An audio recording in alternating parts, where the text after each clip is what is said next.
ನಮಸ್ಕಾರ. ಇವತ್ ನಾವು ಮಾತಾಡೋಕ್ ಹೊರಟಿರೋದು ಒಂದು ತುಂಬಾನೇ ಶಕ್ತಿಶಾಲಿ, ಅಷ್ಟೇ ಪ್ರಕಾಶಮಾನವಾದ ರಾಶಿ, ಅದುವೇ ಸಿಂಹರಾಶಿ. ಸಿಂಹರಾಶಿಯವರ ದೈವಿಕ ಭವಿಷ್ಯದ ಬಗ್ಗೆ ಇವತ್ತೊಂದಷ್ಟು ಆಳವಾದ ವಿಚಾರಗಳನ್ನು ನೋಡೋಣ. ನೋಡಿ, ಇದು ಯಾವುದೋ ಒಂದು ಸಾಮಾನ್ಯ ಮಾಹಿತಿಯಲ್ಲ. ಬದಲಾಗಿ ಸಿಂಹರಾಶಿಯಲ್ಲಿ ಹುಟ್ಟಿದ ಪ್ರತಿಯೊಬ್ಬರ ಜೀವನದ ದಾರಿಯನ್ನೇ ಬದಲಿಸಬಹುದಾದ ಒಂದು ಪವಿತ್ರ ಸತ್ಯದ ಬಗ್ಗೆ ನಾವಿವತ್ತು ಚರ್ಚೆ ಮಾಡ್ತಿದ್ದೀವಿ.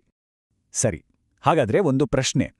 ಸಿಂಹರಾಶಿಯಲ್ಲಿ ಹುಟ್ಟಿದವರನ್ನ ರಕ್ಷಣೆ ಮಾಡೋಕಂತಾನೆ ಯಾವುದಾದ್ರೂ ಒಂದು ಕಾಣದ ಶಕ್ತಿ ಇದೆಯಾ? ಇದೇ ಪ್ರಶ್ನೆದ ಇವತ್ತಿನ ನಮ್ಮ ಈ ವಿಶ್ಲೇಷಣೆಯ ಮುಖ್ಯ ಕೇಂದ್ರಬಿಂದು. ಯಾಕಂದ್ರೆ ನಾವು ಆಧಾರವಾಗಿಟ್ಕೊಂಡಿರೋ ಮೂಲಗಳು ಇದಕ್ಕೊಂದು ತುಂಬಾನೇ ಆಶ್ಚರ್ಯಕರವಾದ ಉತ್ತರವನ್ನ ಕೊಡ್ತವೆ. ಹೌದು, ನಾವೀಗ ನೋಡಕ್ಕೆ ಹೊರಟಿರುವ ಈ ಮಾಹಿತಿ ಇದೊಂದು ಕೇವಲ ಭವಿಷ್ಯವಾಣಿ ಅಂತ ಅಂದ್ಕೋಬೇಡಿ. ಇದೊಂದು ದೈವಿಕ ಸಂದೇಶ. ಅಂದ್ರೆ ಸಿಂಹರಾಶಿಯವರ ಜೀವನದಲ್ಲಿ ಎಲ್ಲವನ್ನೂ ಬದಲಾಯಿಸೋ ಶಕ್ತಿ ಇರುವ ಒಂದು ಪವಿತ್ರ ಸತ್ಯ ಅಂತ ಮೂಲ ಆಕರಗಳು ಸ್ಪಷ್ಟವಾಗಿ ಹೇಳ್ತವೆ. ಸರಿ, ಹಾಗಿದ್ರೆ ಬನ್ನಿ ಇದರ ಬಗ್ಗೆ ಇನ್ನಷ್ಟು ಆಳವಾಗಿ ತಿಳ್ಕೊಳ್ಳೋಣ. ಮೊದಲ ಭಾಗ, ದೈವಿಕ ರಕ್ಷಕನ ರಹಸ್ಯ. ಸಿಂಹರಾಶಿಯವರನ್ನ ಯಾವಾಗಲೂ ಕಾಪಾಡ್ತಾ ಇರೋ ಆ ಅದೃಶ್ಯ ಶಕ್ತಿ ಯಾವುದು? ಅದರ ಗುರುತನ್ನ ಪತ್ತೆ ಮಾಡೋ ಪ್ರಯತ್ನವನ್ನ ಇಲ್ಲಿಂದ ಶುರು ಮಾಡೋಣ. ನೋಡಿ, ಮೂಲ ಆಕರಗಳಲ್ಲಿ ಒಂದು ತುಂಬಾನೇ ಶಕ್ತಿಶಾಲಿ ವಾಕ್ಯ ಇದೆ. ಅದು ಹೀಗಿದೆ: ಸಿಂಹರಾಶಿಯವರ ಮನೆಗಳಲ್ಲಿ ಒಂದು ದೈವಿಕ ಶಕ್ತಿ ಓಡಾಡ್ತಾ ಇದೆ. ಇದೊಂದು ಪವಿತ್ರ ಸತ್ಯ. ಆ ಶಕ್ತಿ ಎಷ್ಟೋ ವರ್ಷಗಳಿಂದ ಅವ್ರಿಗೆ ಗೊತ್ತಿಲ್ಲದೇನೆ ಅವ್ರನ್ನ ರಕ್ಷಿಸ್ತಾ ಇದೆ ಅಂತ. ಅಬ್ಬಾ, ಎಂಥ ಒಂದು ಆಳವಾದ ಮಾತಲ್ವಾ ಇದು. ಎಷ್ಟೋ ಸಲ ಏನಾಗುತ್ತೆ ಅಂದ್ರೆ, ಈ ದೈವಿಕ ಸಹಾಯವನ್ನ ನಾವು ಸುಮ್ಮನೆ ಲಕ್ ಇಲ್ಲಾಂದ್ರೆ ಕಾಕತಾಳೀಯ ಅಂತ ಅಂದ್ಕೊಂಡ್ಬಿಡ್ತೀವಿ.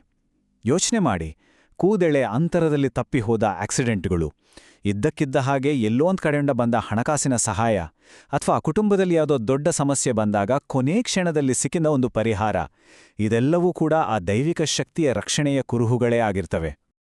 ಸರಿ, ಈಗ ಸಿಂಹರಾಶಿಯವರ ಆ ತೇಜಸ್ಸಿನಿಂದ ಕೂಡಿರುವ ವ್ಯಕ್ತಿತ್ವದ ಬಗ್ಗೆ ಸ್ವಲ್ಪ ನೋಡೋಣ. ಯಾಕಂದ್ರೆ ಅವರ ಗುಣಗಳನ್ನು ನಾವು ಅರ್ಥ ಮಾಡ್ಕೊಂಡ್ರೆ ಈ ದೈವಿಕ ರಕ್ಷಣೆಯ ಮಹತ್ವ ಏನು ಅನ್ನೋದು ಇನ್ನಷ್ಟು ಚೆನ್ನಾಗಿ ಗೊತ್ತಾಗುತ್ತೆ. ಸಿಂಹರಾಶಿಯ ಅಧಿಪತಿಯಾರು? ಗ್ರಹಗಳ ರಾಜ ಸೂರ್ಯ.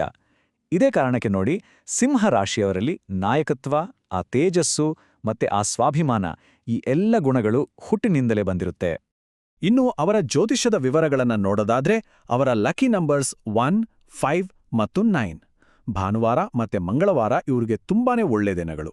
ಹಾಗೆಯೇ ಗೋಲ್ಡ್, ಆರೆಂಜ್, ಹಳದಿ, ಪರ್ಪಲ್ ಮತ್ತೆ ಕೆಂಪು, ಈ ಬಣ್ಣಗಳು ಅವ್ರಿಗೆ ಪಾಸಿಟಿವ್ ಎನರ್ಜಿಯನ್ನ ತಂದುಕೊಡ್ತವೆ. ಸಿಂಹರಾಶಿಯವರ ಪ್ರಮುಖ ಗುಣಗಳು ಇಲ್ಲಿವೆ ನೋಡಿ.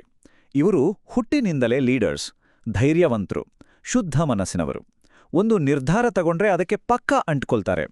ಗೌರವಕ್ಕೆ ಸಿಕ್ಕಾಪಟ್ಟೆ ಬೆಲೆ ಕೊಡ್ತಾರೆ. ಅಷ್ಟೇ ಅಲ್ಲ, ತಮ್ಮ ಕುಟುಂಬಕ್ಕೆ ತಾವೇ ಆಧಾರವಾಗಿರಬೇಕು ಅಂತ ಯಾವಾಗ್ಲೂ ಬಯಸ್ತಾರೆ. ಮೂಲ ಆಕರಗಳ ಪ್ರಕಾರ ಇನ್ನೊಂದು ಇಂಟ್ರೆಸ್ಟಿಂಗ್ ವಿಷಯ ಏನಂದ್ರೆ, ಸಿಂಹರಾಶಿಯವರ ಜೀವನದಲ್ಲಿ 35 ವರ್ಷ ಆದಮೇಲೆ ಒಂದು ದೊಡ್ಡ ಪಾಸಿಟಿವ್ ಚೇಂಜ್ ಆಗೋ ಸಾಧ್ಯತೆ ತುಂಬ ಹೆಚ್ಚಿರುತ್ತೆ. ಇದನ್ನ ರಾಜಯೋಗ ಅಂತ ಕರೀತಾರೆ. ಇದು ಅವರ ಜೀವನದ ಒಂದು ದೊಡ್ಡ ಟರ್ನಿಂಗ್ ಪಾಯಿಂಟ್ ಕೂಡ ಆಗಬಹುದು. ಸರಿ, ಈಗ ನಾವು ಈ ವಿಶ್ಲೇಷಣೆಯ ಅತ್ಯಂತ ಮುಖ್ಯವಾದ ಭಾಗಕ್ಕೆ ಬಂದಿದ್ದೀವಿ. ಅದೇನಪ್ಪಾ ಅಂದ್ರ, ಆ ರಹಸ್ಯಮಯ ದೈವಿಕ ರಕ್ಷಕ ಯಾರು ಅನ್ನೋದನ್ನ ಈಗ ತಿಳಿದುಕೊಳ್ಳುವ ಸಮಯ. ಹೌದು, ಆ ದೈವಿಕ ಶಕ್ತಿ ಬೇರೆ ಯಾರೂ ಅಲ್ಲ. ಅದುವೇ ಕುಲದೇವರು ಅಥವಾ ಕುಲದೇವತೆ. ಇದು ನಮ್ಮ ಮನೆತನದ, ನಮ್ಮ ವಂಶದ ದೇವರು. ಯಶಸ್ಸು, ರಕ್ಷಣೆ ಇವೆಲ್ಲಕ್ಕೂ ಅವರ ಆಶೀರ್ವಾದ ತುಂಬಾನೇ ಮುಖ್ಯ ಅಂತ ನಂಬಲಾಗಿದೆ. ಆದರೆ ಏನಾಗಿದೆ ಅಂದ್ರೆ, ಇವತ್ತಿನ ಈ ಫಾಸ್ಟ್ ಲೈಫ್ನಲ್ಲಿ ಈ ಒಂದು ಮುಖ್ಯವಾದ ಸಂಪರ್ಕವನ್ನ ಎಷ್ಟೋ ಜನ ಮರೆತುಬಿಟ್ಟಿದ್ದಾರೆ ಅಂತ ಮೂಲ ಆಕಾರಗಳು ಹೇಳ್ತವೆ. ಹಳ್ಳಿ ಬಿಟ್ಟು ಪಟ್ಟಣಕ್ಕೆ ಬಂದ್ಮೇಲೆ ನಮ್ಮ ಬೇರುಗಳನ್ನೇ ನಾವು ಮರೀತಾ ಇದೀವಲ್ವಾ? ಬಹುಶಃ ಇದೇ ಕಾರಣಕ್ಕೆ ಇರ್ಬೋದು. ಎಷ್ಟೇ ಕಷ್ಟಪಟ್ಟು ಕೆಲಸ ಮಾಡಿದ್ರೂ ಯಾಕೆ ಅಂತಾನೆ ಗೊತ್ತಾಗದ ಅಡೆತಡೆಗರು, ಅಥವಾ ಲಾಸ್ಟ್ ಮೊಮೆಂಟ್ನಲ್ಲಿ ಕೈಗೆ ಬಂದ ತುತ್ತು ಬಾಯಿಗೆ ಬರಲಿಲ್ಲ ಅನ್ನೋ ಹಾಗೆ ಆಗೋದು, ಇದೆಲ್ಲದಕ್ಕೂ ಆ ದೈವವನ್ನ ಕಡೆಗಣಿಸುವುದೇ ಒಂದು ಕಾರಣ ಆಗಿರ್ಬೋದು. ಆದ್ರೆ ಚಿಂತೆ ಮಾಡಬೇಡಿ, ಯಾಕಂದ್ರೆ ಆ ದೈವಿಕ ಶಕ್ತಿಯ ಜೊತೆ ಮತ್ತೆ ಕನೆಕ್ಟ್ ಆದ್ರೆ ಸಿಂಹರಾಶಿಯವರಿಗೆ 3 ಅದ್ಭುತವಾದ ಅದೃಷ್ಟಗಳು ಕಾಯ್ತಾ ಇವೆ. ಬನ್ನಿ ಅದೇನು ಅಂತ ನೋಡೋಣ. ಹೌದು, ಬರೋಬ್ಬರಿ 3. ತುಂಬಾನೇ ಬೇಗ ಸಿಂಹರಾಶಿಯವರ ಜೀವನದಲ್ಲಿ 3 ದೊಡ್ಡ ಗುಡ್ ನ್ಯೂಸ್ ಬರಲಿದೆ ಅಂತ ಮೂಲ ಆಕಾರಗಳು ತುಂಬಾನೇ ಬಲವಾರಿ ಹೇಳ್ತವೆ. ಇದು ಬಹುಶಃ ಅವರ ಜೀವನದ ದಿಕ್ಕನ್ನೇ ಬದಲಾಯಿಸಬಹುದು. ಹಾಗಿದ್ರೆ ಆ 3 ಅದೃಷ್ಟಗಳು ಯಾವುವು? ಮೊದಲನೇದು, ಮದುವೆಗಾಡಿ ಕಾಯ್ತಾ ಇರೋರಿಗೆ ಒಳ್ಳೊಳ್ಳೆ ಸಂಬಂಧಗಳು ಕೂಡಿಬರುತ್ತೆ. ಎರಡನೇದು, ಕೆಲಸದಲ್ಲಿ ಪ್ರಮೋಷನ್, ಬಿಸ್ನೆಸ್ನಲ್ಲಿ ಲಾಭ. ಇನ್ನು ಮೂರನೇದು, ಮನೆ, ಜಾಗ ಅಥವಾ ಒಂದು ಗಾಡಿ ತಗೋಬೇಕು ಅನ್ನೋ ಕನಸಿದೆಯಲ್ಲ, ಅದು ನನಸಾಗತ್ತೆ.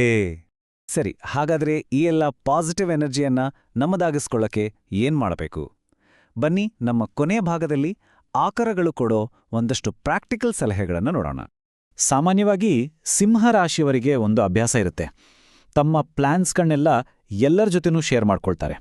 ಆದರೆ ಇಲ್ಲಿ ಒಂದು ಮುಖ್ಯವಾದ ಸಲಹೆ ಇದೆ. ಏನಪ್ಪಾ ಅಂದ್ರೆ, ಯಶಸ್ಸು ಸಿಗೋವರೆಗೂ ಸೈಲೆಂಟಾಗಿ ಕೆಲಸ ಮಾಡಿ. ನಿಮ್ಮ ಗೋಲ್ಸ್ ಕಂಪ್ಲೀಟ್ ಆಗೋವರೆಗೂ ಅದನ್ನ ಸೀಕ್ರೆಟ್ ಆಗಿ ಇಡಿ. ನೆನಪಿಟ್ಕೊಳ್ಳಿ, ಈ ಒಂದು ಚಿಕ್ಕ ಬದಲಾವಣೆ ನಿಮ್ಮ ಸಕ್ಸಸ್ನಲ್ಲಿ ಒಂದು ದೊಡ್ಡ ವ್ಯತ್ಯಾಸವನ್ನ ತರಬಲ್ಲದು. ಕುಲದೇವರ ಜೊತೆ ಮತ್ತೆ ಕನೆಕ್ಷನ್ಗೆ ಬರಲು ಇಲ್ಲೊಂದಷ್ಟು ಸಿಂಪಲ್ ಸ್ಟೆಪ್ಸ್ ಇದೆ. ಮೊದಲನೇಗೆ, ಮನೆಯಲ್ಲಿರೋ ದೊಡ್ಡವರನ್ನ ಕೇಳಿ ನಿಮ್ಮ ಕುಲದೇವರು ಯಾರು ಅಂತ ತಿಳ್ಕೊಳ್ಳಿ. ಆಮೇಲೆ ಅವರ ಫೋಟೋ ಅಥವಾ ಮೂರ್ತಿಯನ್ನ ದೇವರ ಮನೆಯಲ್ಲಿ ಇಡಿ. ಪ್ರತಿದಿನ ಪೂಜೆ ಮಾಡುವಾಗ ಅವರನ್ನ ನೆನ್ಸ್ಕೊಳ್ಳಿ. ಕೊನೆಯದಾಗಿ, ವರ್ಷಕ್ಕೆ 1 ಸಲ ಆದ್ರೂ ಸರಿ ಇಡೀ ಕುಟುಂಬದ ಜೊತೆ ಅವರ ದೇವಸ್ಥಾನಕ್ಕೆ ಹೋಗಿ ಬನ್ನಿ. ಇದರ ಜೊತೆಗೆ ವಾರಕ್ಕೊಮ್ಮೆ ಮಾಡಬಹುದಾದ ಕೆಲವು ಪೂಜೆಗಳ ಬಗ್ಗೆನೂ ಹೇಳಲಾಗಿದೆ. ಪ್ರತಿ ಮಂಗಳವಾರ ದುರ್ಗಾದೇವಿಯ ಪೂಜೆ ಮಾಡಿದ್ರೆ ಧೈರ್ಯ ಹೆಚ್ಚುತ್ತೆ. ಪ್ರತಿ ಗುರುವಾರ ಶಿವನ ಪೂಜೆ ಮಾಡಿದ್ರೆ ಜ್ಞಾನವೃದ್ಧಿಯಾಗುತ್ತೆ.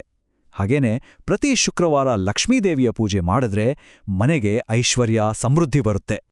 ಕೊನೆಯದಾಗಿ ಒಂದು ಮಾತನ್ನ ನಾವೆಲ್ಲ ನೆನ್ಪಿಡ್ಬೇಕು. ಮೂಲ ಆಕರಗಳು ಏನು ಒತ್ತಿ ಹೇಳ್ತವೆ ಅಂದ್ರೆ, ಬರೀ ಪೂಜೆ ಪುನಸ್ಕಾರ ಅಷ್ಟೇ ಅಲ್ಲ, ನಮ್ಮ ನಂಬಿಕೆ, ನಮ್ಮ ಶಿಸ್ತು, ನಮ್ಮ ಭಕ್ತಿ ಇವೇ ನೋಡಿ ಯಶಸ್ಸಿನ ಅಸಲಿ ಕೀಲಿಕೈಗಳು. ಇವು ನಮ್ಮ ಒಳಗಿನ ಶಕ್ತಿಯನ್ನ ಎಬ್ಬಿಸ್ತವೆ. ಹಾಗಿದ್ರೆ ಕೊನೆಯದಾಗಿ ಒಂದು ಪ್ರಶ್ನೆ: ನಮ್ಮ ಒಳಗಿನ ನಂಬಿಕೆಯೇ ನಮ್ಮ ಅತಿದೊಡ್ಡ ಶಕ್ತಿ ಅನ್ನೋದಾದರೆ, ಸಿಂಹರಾಶಿಯವರು ತಮ್ಮೊಳಗಿನ ಆ ಶಕ್ತಿಯನ್ನ ಜಾಗೃತಗೊಳಿಸಲು ಯಾವ ದಾರಿಯನ್ನ ಆಯ್ಕೆ ಮಾಡ್ಕೊಳ್ತಾರೆ? ಈ ಪ್ರಶ್ನೆಗೆ ಉತ್ತರ ಅವರವರ ಕೈಯಲ್ಲೇ ಇದೆ.